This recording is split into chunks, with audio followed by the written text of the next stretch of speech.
course, kudos to the Mathesons for their efforts. And on that note, it's time for our first mic check of the season. For that, we bring in our friend Mike Kelly, analytics expert. Mike, first, I have to congratulate you because we have you on this show every single week, but now you're like officially part of the NHL Network team, joining us all season long. You're going to be in studio, correct? Yeah, it's awesome. I'm excited be on these shows a little bit more and get to talk a little puck all season with all the awesome people that work there. So it's going to be a ton of fun. Can't wait to get going. Yeah, we're excited to have you. So Mike will be on this segment as well as NHL Tonight throughout the season, so you can look forward to that. But let's start with your predictions, because that's what we do on opening night, right? So let's get your opinion on which non-playoff teams will make the postseason this time around. Who do you have in the West? Yes, I thought we'd stay away from what you were just talking about before the commercial of, maybe Tampa Bay will be a pretty good team this year. Let's get a little bolder than that, right? Yeah, exactly. A little bolder than that. I'm going to start with the West because I was watching the show yesterday with Mike Rupp and Brian Lawton. They were talking about wildcard teams. And in the West, Rupper likes the Blackhawks. Lots didn't like them so much. I'm going to say the Blackhawks get in. Okay. On one condition. There's a but, though, on one condition. They got to figure out the transition game. If they can get that a little more situated, I think they make it. And what I mean by that is they are a high-event hockey team, maybe the most high-event team in the league. They create a ton of offense with their speed and getting the puck up the ice quickly. Problem is they give up a ton of offense the same way. They're like riverboat gamblers. Yes. And I like the way this team played in the second half of the season, Jackie. I really do. Jeremy Colton, the new coach, and got them going in a good way. You look at since January 1st. 8th in goals, 1st in goals off the rush, but look at that. They give up a ton of goals overall and off the rush. So I think if the Hawks can play a little more responsibly in their transition game, I look at a team like Columbus that led the league in rush goals last year, a little better responsibly defensively in that area. The Capitals in a similar way, obviously St. Louis as well. If the Hawks can dial it back a little bit in terms of what they allow off the rush, I think they've got a great shot to get into a wild card spot in the West. All right, it'll be fun if they do. How about over in the East?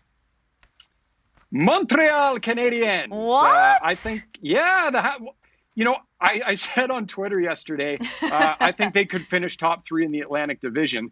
And I had the Leafs in a wild card spot. Holy moly. So Leafs fans and Habs fans, they're still going at it in your replies, I'm sure. Honestly, I've got to turn the mentions off, Jackie. They're still going nuts talking about this. But remember, Montreal finished 4 points back of Toronto last season.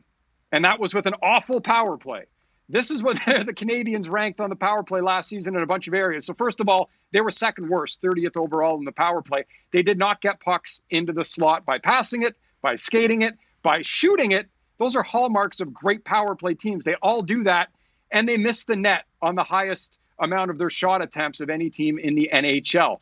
That was the problem last year with the Canadians. Why I think that they will be better this season is I like what they've got with Jordan Wheel on the right side, using him as the guy to facilitate the puck. Now, people at home might be thinking, what about Jonathan Drouin? He's such a great playmaker. Great playmaking doesn't always translate to the power play. I love what Jordan Wheel's doing on the right side. I think he can be a difference maker. They've got Deneau and Gallagher working a bit of a triangle. Of course, you can still go back up to Shea Weber. Full healthy season for Shea Weber so far this year off the top. So that could be a difference maker as well. With a better power play, I think this team will be a playoff team, no question. Oh my goodness. Time will tell, I suppose, but that Leafs-Habs rivalry is still very much alive. All you have to do is go on Twitter. But let's talk about the Toronto Maple Leafs, because they are going with a revamped power play this season. Analytically, how do you think their new system will pan out? Well, people are talking about now you've got Mitch Marner on the left side, Austin Matthews on the right side on their off wings. So it's this one-timer setup. I don't see a lot of one-timers coming out of this team this season. Let's go deep into the numbers and look at last year. So this is every team's power play and the percentage of their shots that were one-timers.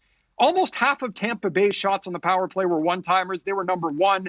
The Maple Leafs don't take a lot of one-timers. 14.7%, last of any team in the NHL. Now, they still had a very good power play. You don't have to take one-timers to have a good power play. And even though Marner and Matthews are going to be on their off wings, I expect Matthews with a lot of catch and release type goals. You look at where he scored his power play goals in his career, he doesn't have one yet from the right circle. Now, obviously, he hasn't played there a ton, and he'll be doing that this season. But I think you're going to see Austin Matthews catching the puck in that right circle, stopping it, and then letting that wicked wrist shot go We've seen a little bit of that in the preseason already with Matthews. And I still think they're going to have a lot of success. They're too skilled not to have success on the power play. But more than just moving guys from one side to the other, I think you need to have as many options as possible on any power play. The Maple Leafs power play got a little bit predictable last season, and it can get predictable again this way if they don't continue to alter their looks. But I'm going to make a bold prediction for you in game 1 of the season tonight.